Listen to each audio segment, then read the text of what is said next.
Recording by Gabriel McDermott. Say Hello for Me by Frank W. Coggins. This was to be the day, but of course Professor Pettibone had no way of knowing it. He arose, as he had been doing for the previous 20 years, donned the tattered remnants of his spacesuit, and went out into the open. He stood erect, bronzed, magnificent, faced distant earth, and recited, "Good morning, bright sunshine. We're glad you are here. You make the world happy and bring us good cheer." It was something he had heard as a child, and isolated here on Mars, he had remembered it and used it to keep from losing his power of speech. The ritual finished, he walked to the edge of the nearest canal and gathered a bushel or so of dried Martian moss. He returned and began polishing the shiny exterior of the wrecked spaceship. It had to really glitter if it was to be an effective beacon in guiding the rescue ship. Professor Pettibone had known for years, that a ship would come. It was just a matter of time, and as the years slipped by, his faith diminished not a whit. With his task half completed, he glanced up at the sun and quickened the polishing. It was a long walk to the place the berry bushes grew, and if he arrived too late, the sun would have dried out the night's crop of fragile berries, and he would have to wait until the morrow for nourishment. But on this day, he was fated to arrive at the bush area not at all, because an alien sound from above again drew the professor's eyes from his work, and he knew that the day had arrived. The ship was 3 times as large as any he had ever visualized, and its futuristic design told him sharply how far he had fallen behind in his dreaming. He smiled and said quite calmly, "I dare say I am about to be rescued." And he experienced a thrill as the great ship set down and 2 men emerged therefrom. A thrill tinged with guilt sense, because emotional experiences were rare in an isolated life, and somehow indecent. The 2 men held weapons. They advanced upon Professor Pettibone, looked up into his face, reflected a certain wary hostility. That the hostility was tinged with instinctive respect, even awe, made it no less potent. One of them asked, "Fella, man came in ship, skyboat, long time ago. Him dead? Where?" Appropriate gestures accompanied the words. Professor Pettibone smiled down at the little men and bowed. You are, of course, referring to me. I came in the ship. I am Professor Pettibone. It was nice of you to hunt me up." The eyes of the 2 Terran spacemen met and locked in startled inquiry. One of them voiced the reaction of both when he said, "What the hell?" "You are no doubt are curious as to the fate of the other members of the expedition. They were killed, all save Fletcher, who lasted a week."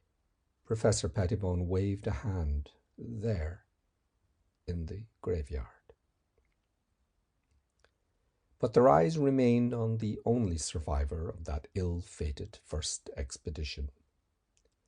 It was hard to accept him as the man they sought, but faced with undeniable similarity between what they expected and what they had found, the 2 spacemen had no alternative. "I hope your food supply is ample and varied," Professor Pettibone said. This seemed to bring them out of their bemusement. Of course, Professor. Would you care to come aboard?" The other made a try at congenial levity. You must be pretty hungry after 20 years. Really? Has it been that long? I tried to keep track at first. We can blast off any time you say. You're probably pretty anxious to get back. Indeed I am. The changes in 20 years must be breathtaking. I wonder if they'll remember me. A short time later, the professor said, "It's amazing, a ship of this size, handled by only 2 men." Then he sat down to a repast laid out by one of the awed spacemen. But after nibbling a bit of this and a forkful of that, he found that satisfaction lay in the anticipation more so than in the eating. "We'll look around and see what we can find in the way of clothing for you, Professor," one of the spacemen said. Then the man's bemusement returned. His eyes travelled over the magnificent physique before him. The perfect giant of a man. The great Apollo-like head with the calm, clear eyes, the expression of complete contentment and serenity. The spaceman said, "Professor, to what do you attribute the changes in your body? What is there about this planet?" "I really don't know." Professor Pettibone looked down at his torso with an impersonal eye. "I think the greenish skin pigmentation is a result of mineral heavy vapors that occur during certain seasons. The growth, as to my body, I really don't know." But the 2 spacemen, though they didn't refer to it, were not concerned with the body so much as the aura of completeness, the radiation of contentment which came from somewhere within.